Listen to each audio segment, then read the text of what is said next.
Assalamualaikum kawan, supaya Mimin semangat bikin video ini jangan lupa dibantu subscribe, like dan komen lalu di-share. Terima kasih atas dukungannya. Mimin doakan untuk kawan-kawan semoga panjang umur sehat selalu. Selamat menyaksikan video ini. Mari kita lanjutkan cerita sebelumnya. Judul cerita, Pernikahan Dadakan dengan CEO. Bab 329, sampai 334. Olivia menghentikan langkahnya dan membuat Stefan menghentikan langkah kakinya juga. Dia menatap Olivia dalam-dalam dan bertanya, kenapa? Aku saja yang bayar gaji Bibi. Tujuannya untuk jaga Russell, dia itu keponakan aku. Jadi sudah sewajarnya aku yang bayar. Nggak mungkin aku biarkan kamu yang keluarin uang. Gaji seorang pengasuh cukup mahal. Semua keperluan rumah tangga dibayar oleh Stefan, tidak mungkin dia membiarkan lelaki itu mengeluarkan biaya lagi. Stefan tidak bisa menahan dirinya untuk tidak mencubit wajah Olivia. Kamu selalu perhitungan dengan aku. Sekarang kita itu satu keluarga, namanya keluarga harus perhitungan. Waktu kita berdua ambil surat nikah, aku sudah bilang kalau aku sudah menikahimu maka aku sanggup menghidupimu. Russell panggil aku, Om. Aku juga suka sama anak itu. Aku sukarela mengeluarkan uang untuk bayar pengasuh jagain Russell. Dia diam sesaat dan kemudian menambahkan lagi, yang paling penting aku nggak ingin istri aku terlalu lelah. Kamu bilang apa? Aku bilang, uang ini biar aku yang keluarkan saja. Lelaki itu sangat keras kepala dan Olivia tahu dia tidak akan bisa menang adu mulut. Setelah berpikir sejenak dia berkata, baiklah, kamu yang bayar gajinya. Pak, akhir pekan ini kamu ada acara. Ada apa? Olivia menggandeng anjingnya sambil berjalan ke depan dan berkata, kita sudah menikah cukup lama, aku masih belum pernah ke rumah kamu. Aku pikir kalau akhir pekan ini ada waktu, kamu boleh bawa aku pulang ke rumah kamu nggak? Keluarga mertuanya memang sudah datang, tetapi dia masih belum pernah sekalipun menginjak rumah mertuanya. Sekarang saja dia tidak tahu di mana alamat rumah mertuanya itu. Nenek ulang tahun setengah bulan lagi. Waktu itu semua keluarga akan balik ke rumah, aku akan mengajakmu pulang waktu ulang tahun nenek sekalian kenalan sama semua keluarga aku. Ulang tahun pergantian angka awal usianya nenek. Bukan, hanya mengundang beberapa keluarga yang paling dekat untuk datang makan-makan. Kalau ulang tahun pergantian angka awal usia, keluarganya pasti akan mengadakan acara untuk sang nenek. Mereka akan mengundang seluruh orang ternama di kota Mambera. Dengan begitu akan sangat sulit sekali membohongi Olivia. Kali ini hanya keluarga terdekat yang datang berkumpul untuk makan dan merayakan ulang tahun neneknya. Mereka akan memberi tahu keluarganya dan menutupinya dari Olivia. Pandangan Stefan pada istrinya ini sudah banyak berubah. Dia tahu Olivia bukan menginginkan uangnya dan juga uang sang nenek. Setelah memperhatikan Olivia dalam beberapa waktu terakhir, dia tahu kalau sifat Olivia sangat baik. Akan tetapi Stefan masih belum selesai berpikir apakah dia mau hidup selamanya dengan perempuan itu. Oleh karena itu dia masih tetap menutupi identitas aslinya dari Olivia. Boleh juga, kalau gitu tunggu ulang tahun nenek saja baru kita pulang. Olivia tidak keberatan dengan apa yang sudah diatur oleh suaminya tadi. Mereka berdua memutuskan untuk pulang setelah mengelilingi taman sebanyak 2 kali. Mau ngemil? Tanya Olivia pada lelaki itu. Enggak, terima kasih. Ya sudah, aku juga nggak makan. Kalau gitu selamat malam. Selamat malam. Stefan berdiri di tempatnya dan menatap Olivia yang masuk ke dalam kamarnya. Setelah pintu kamar perempuan itu tertutup, dia baru masuk ke kamarnya sendiri. Stefan langsung mengambil baju pemberian Olivia tadi dan mencucinya sendiri. Setelah itu dia mengeringkannya dengan mesin cuci dan menjemurkan baju itu di balkon. Seharusnya, besok pagi sudah kering. Bab 330. Roni memutar kenop pintu, tapi pintu tidak bisa dibuka. Ternyata Odelina mengunci pintu dari dalam. Odelina, buka pintunya. Odelina pergi membuka pintu, tapi dia tetap menghalangi di depan pintu tidak membiarkan Roni masuk ke dalam kamar. Kemudian, dia bertanya, ada apa? Odelina, ada yang ingin aku bicarakan denganmu. Biarkan aku masuk. Sejak awal kamar itu adalah kamar tidur mereka berdua. Namun sekarang, kamar itu dimonopoli oleh Odelina. Roni merasa kesal, tapi demi membujuk Odelina untuk membantu kakaknya antar jemput anak sekolah, Roni berusaha menahan diri agar tidak marah. Nggak bisa tunggu besok saja. Sudah malam begini. Baru juga jam. Biasanya aku juga baru pulang jam segini. Odelina menduga Roni pasti ingin membicarakan masalah tentang ibu mertua serta kakak iparnya. Odelina juga ingin tahu. Karena itu, dia meminggirkan tubuhnya ke samping dan berkata, kalau sudah selesai bicara, kembali ke kamarmu sendiri. Roni merutuk dalam hati, malam itu aku terlalu mabuk, sampai nggak tahan ingin. Kamu sungguh mengira aku ingin sentuh kamu. Namun, pada akhirnya Roni berkata, tunggu sebentar, aku ambil sesuatu. Usai berkata, Roni bergegas kembali ke kamar tempat dia tidur sekarang. Dia mengambil sebuah kotak brokat kecil. Di dalamnya berisi kalung mutiara yang dia beli untuk Odelina saat pulang kerja. Bukan kalung mutiara yang mahal, harganya sekitar ratusan ribu.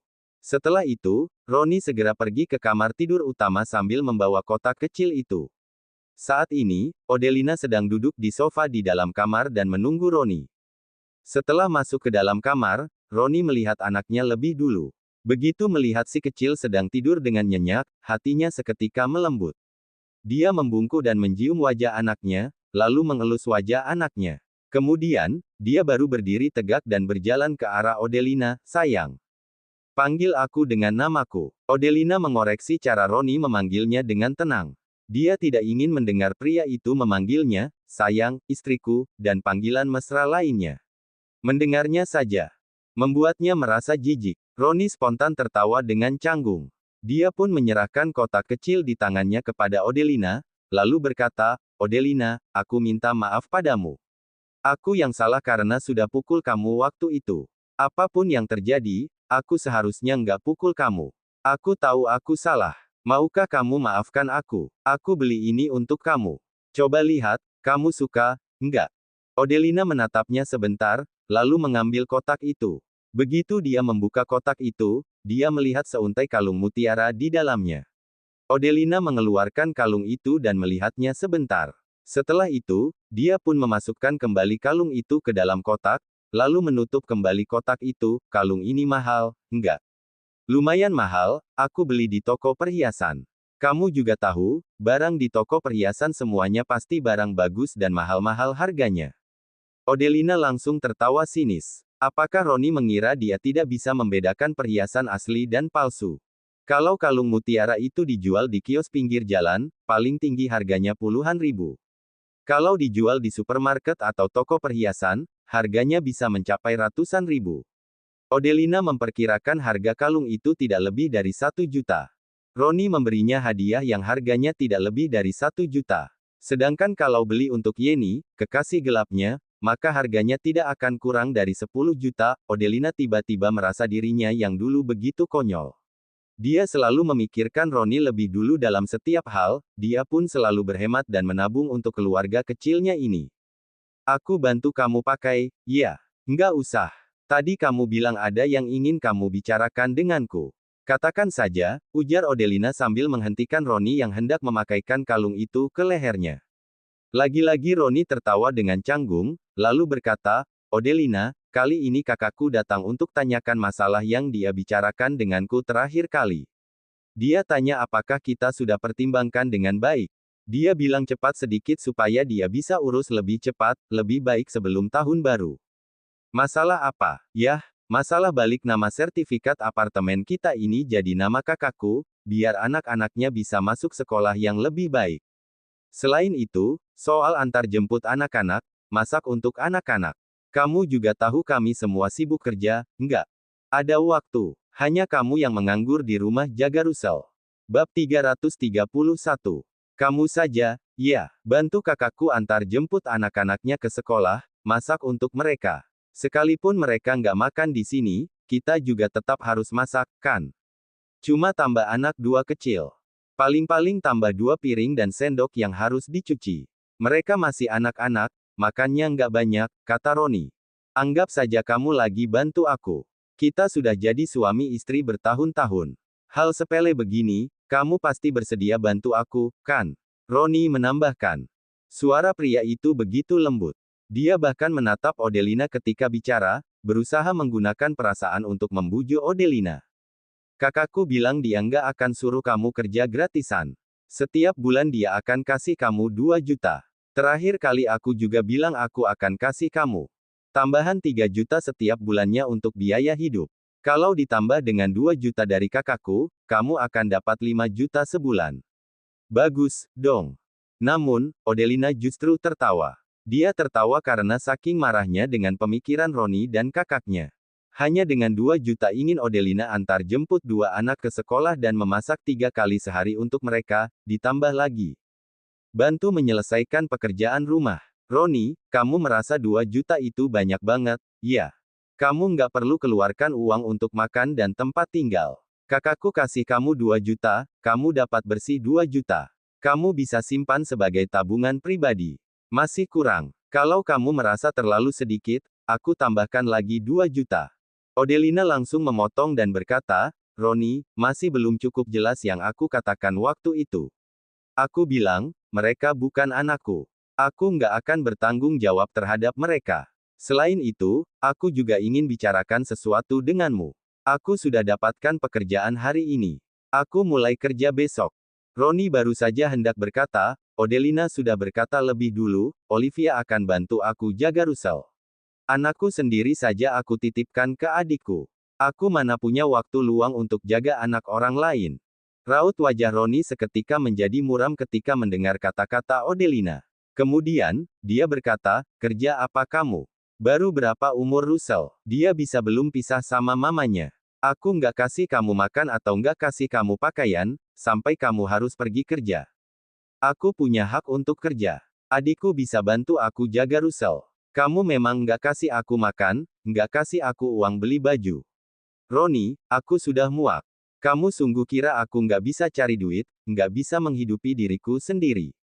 Roni terdiam, Odelina terus berkata, bukannya kamu dan keluargamu selalu merasa aku hanya tahu makan, nggak tahu cari duit.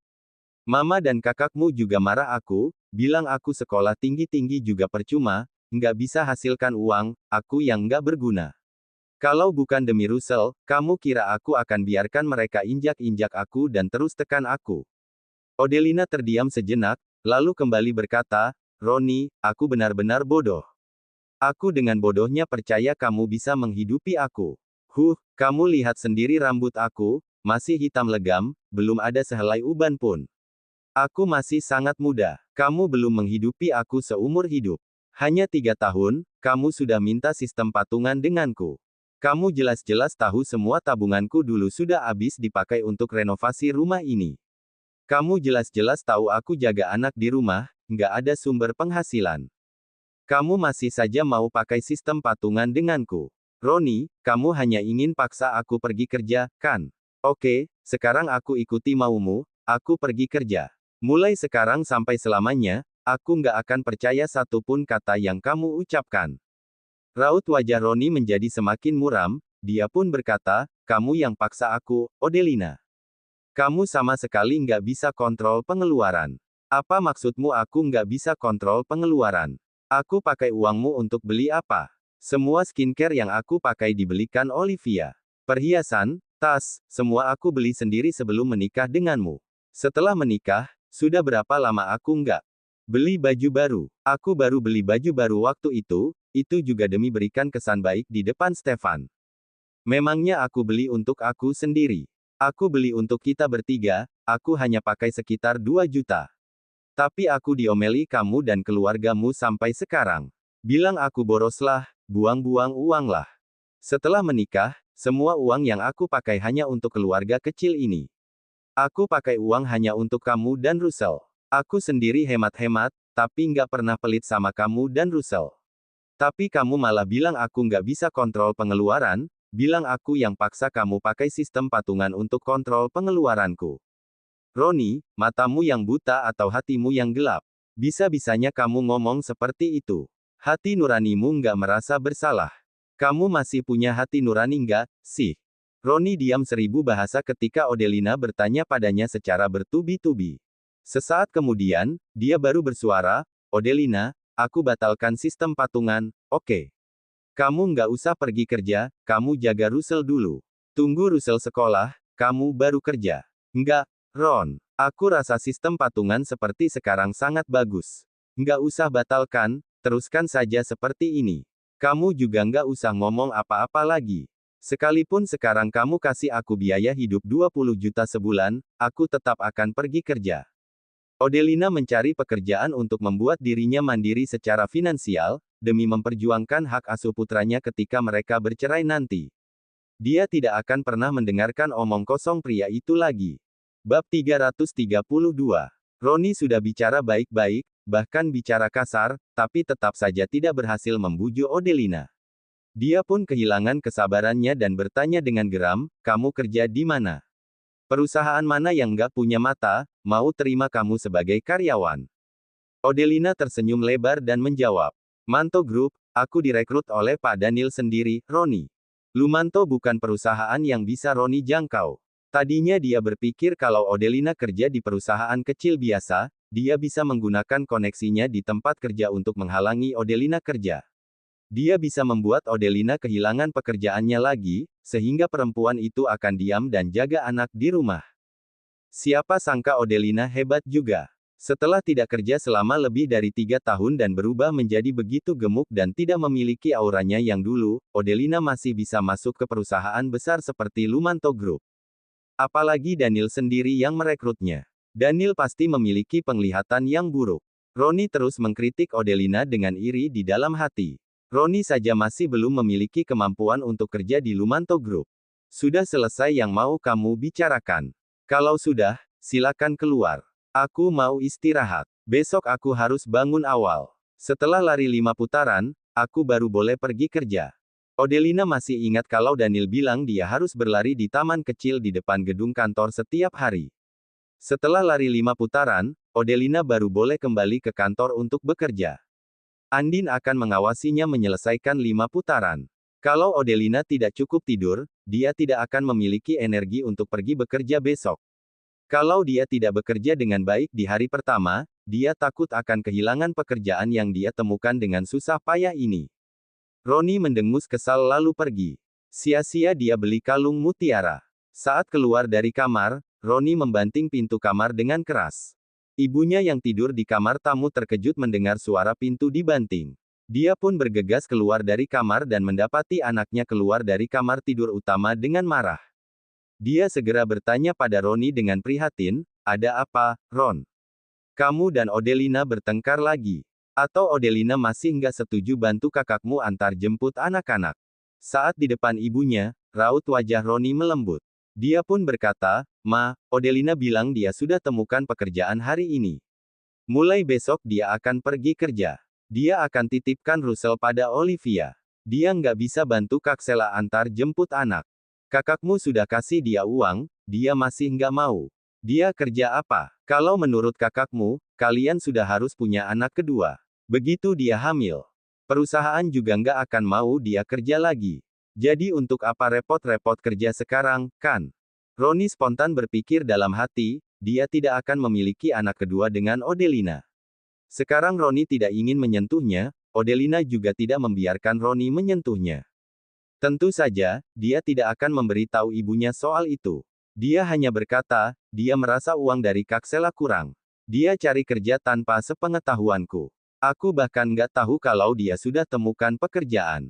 Kalau nggak bicarakan soal anak-anak Kak Sela dengannya, aku rasa dia akan terus sembunyikan dari aku. Roni menyembunyikan sesuatu dari Odelina dan merasa hal itu wajar saja. Namun, begitu Odelina menyembunyikan sesuatu darinya, dia pun merasa sangat kesal. Bab 333. Ibu Roni berpikir sejenak, lalu berkata, besok mama coba bicara lagi dengannya besok, jihad mama bisa nggak bujuk dia nggak usah pergi kerja saja. Tapi mulai sekarang kamu kasih dia lebih banyak uang bulanan. Batalkan sistem patungan, pokoknya jangan pakai sistem patungan lagi. Padahal mama kira pakai sistem patungan lebih baik buat kamu. Sekarang kelihatannya itu sama sekali nggak menguntungkan bagi kamu. Lihat saja, sejak kembali ke rumah ini lagi, kamu harus melakukan semuanya sendiri. Suruh Odelina masak untuk kita masih harus kasih dia gaji. Aku lihat kamu juga nggak hemat-hemat amat. Lebih baik batalkan sistem patungan. Dengan begitu, kamu akan jauh lebih santai.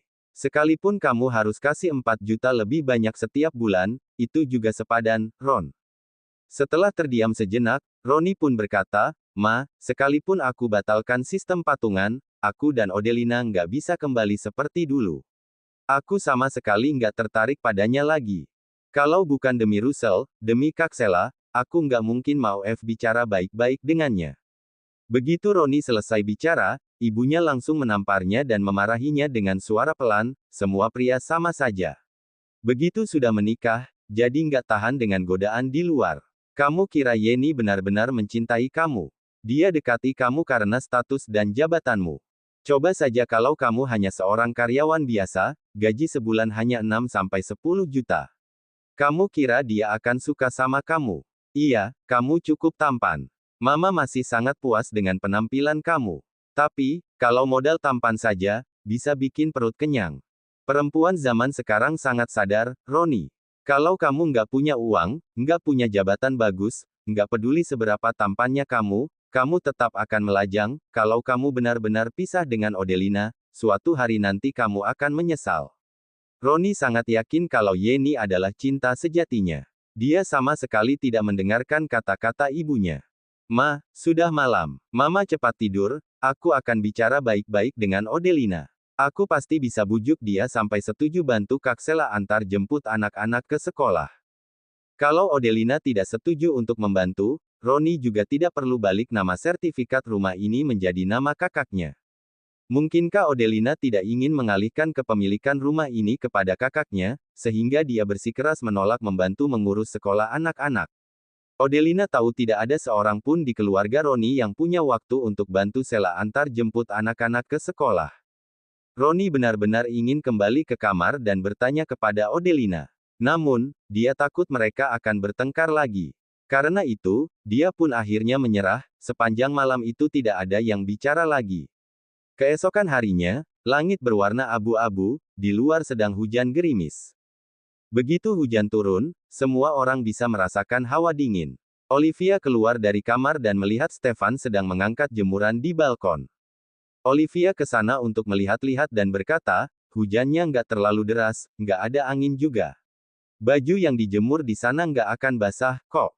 Stefan mengangkat pakaian yang dia cuci tadi malam. Awalnya dia gantung di balkon kecil kamarnya. Namun di tengah malam, ketika dia bangun, dia merasakan angin kencang. Selagi Olivia masih tidur, dia pun memindahkan jemuran ke balkon besar. Siapa sangka pagi ini akan turun hujan, angin pun berhenti bertiup. Setelah meraba bajunya, Stefan merasa masih agak basah. Tidak cukup kering untuk dipakainya. Bahkan setelah memakai pengering pada mesin cuci yang dikirim Pak Marwan, baju basah itu tidak bisa kering sampai bisa dipakai.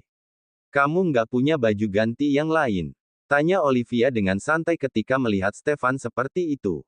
Bajuku banyak. Sekalipun aku nggak cuci baju setiap hari, aku punya pakaian bersih yang cukup aku pakai selama sebulan. Aku lihat turun hujan, takutnya air hujan masuk dan membasahi bajuku. Makanya aku angkat dan coba pegang, kamu bilang nggak akan basah, kalau begitu aku nggak usah angkat saja. Usai berkata, Stefan mengembalikan pakaian itu ke tempat semula. Kemudian, dia bertanya kepada Olivia dengan acuh tak acuh, hari ini mau sarapan di rumah atau di luar? Bagaimana kalau kita makan di luar? Ajak kakakmu juga.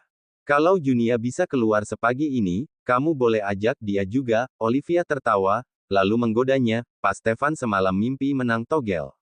Dapat berapa miliar? Stefan menyentil dahi Olivia sambil merasa lucu.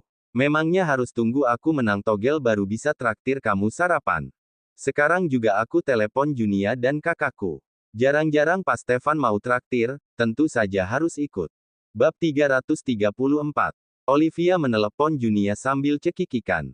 Junia yang berada di ujung lainnya juga ikut tertawa, Olive, akhirnya kalian berdua akur lagi, ya. Pak Stefan mau traktir aku sarapan, aku pun jadi lega. Aku takut banget dia bakal mengira aku yang jadi mak comblang. Albert adalah adik sepupu Junia. Namun, dia tidak pernah berharap sahabatnya dan Albert menjadi pasangan. Karena keluarga Pratama tidak cocok untuk Olivia. Jangan kira tantenya, Mama Albert, memperlakukan Olivia dengan sangat baik. Begitu tantenya tahu kalau Albert menyukai Olivia, sikap tantenya akan langsung berubah. Kalau Olivia memiliki ibu mertua seperti tantenya, Junia yakin hidup Olivia tidak akan pernah tenang. Oleh karena itu, Junia tidak akan membantu adik sepupunya.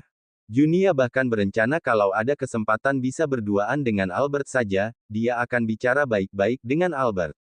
Dia akan menyuruh Albert menyerah dan berhenti datang ke toko mereka, supaya Stefan tidak salah paham. Orang yang sudah menikah, tidak peduli pria atau perempuan, tetap harus mempertimbangkan perasaan pasangannya saat berinteraksi dengan orang lain. Sekalipun tidak melakukan kesalahan apapun pada pasangannya, kalau seseorang melihat pasangannya bersama pria atau perempuan lain, dia pasti akan marah. Selama bisa jaga jarak, maka tidak akan terjadi apa-apa, aku pergi ke sana sekarang. Demi memberi muka kepada Stefan, Junia bahkan tidak peduli tokonya lagi. Oh ya, mau makan di mana? Kirimkan aku lokasinya, aku pakai motor ke sana.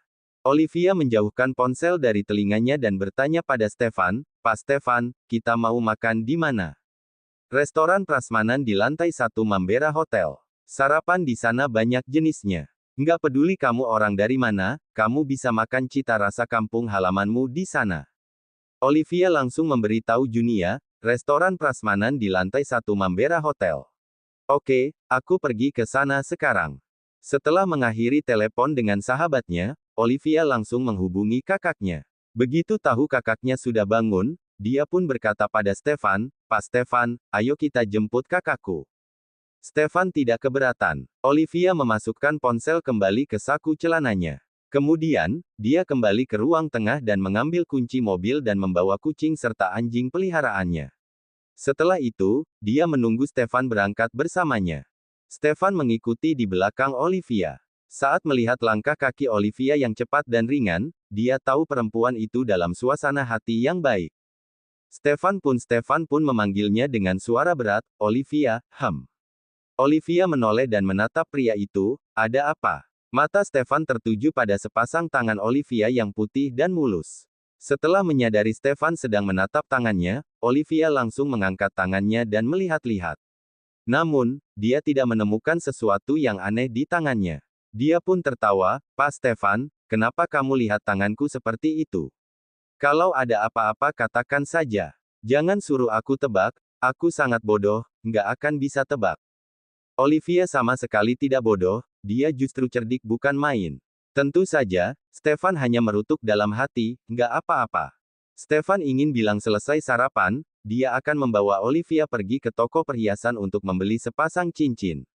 Sejak mereka mendaftarkan pernikahan mereka sampai saat ini, Stefan belum pernah memberikan perhiasan apapun kepada Olivia. Stefan menelan kembali kata-kata yang hampir diucapkannya itu, Olivia, mungkin tidak akan menerimanya. Olivia tidak mengatakan apa-apa. Dia pun membawa hewan peliharaannya ke dalam lift lebih dulu. Sedangkan Stefan terdiam sejenak. Dalam hati memarahi dirinya sendiri tidak bisa mengesampingkan harga dirinya, tidak bisa mengucapkan kata-kata yang enak didengar. Segera, dia juga bersikap tidak terjadi apa-apa dan ikut masuk ke dalam lift. Cerita bersambung.